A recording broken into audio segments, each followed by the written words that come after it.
when we look at the various forms of psychotherapy, one of my favorites is there was an experiment run in Massachusetts during World War II. They wanted to increase industrial production, so they raised the lighting. They made the lighting brighter, and lo and behold, industrial production went up. As a control, they lowered the lighting, and industrial production went up another notch. It went up. It didn't go down.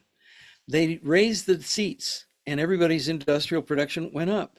They lowered the seats and industrial production went up again.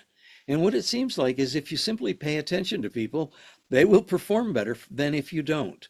So when people go to see somebody like Tony Robbins and you have this 8 foot tall giant with his enormous smile, see, and he says, you can do it. I know you can do it. You can do it. You can do it. You can do it.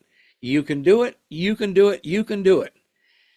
Inside of your brain, you have more synaptic junctions than there are elemental particles in the world or in the universe. And so your brain goes, well, I've gotten a coherent command from a source that I can't refute.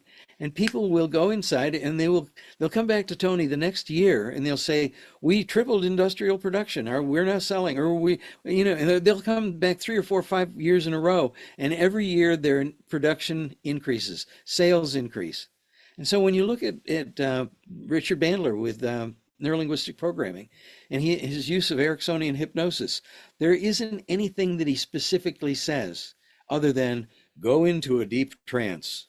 And once you're in this trance, look through everything you know in the most meaningful way and draw the conclusions that are right for you at the level that is most appropriate for your life experience. And when you come up, you'll know that you have had a profound revelation. They do this all the time, and there's nothing wrong with that.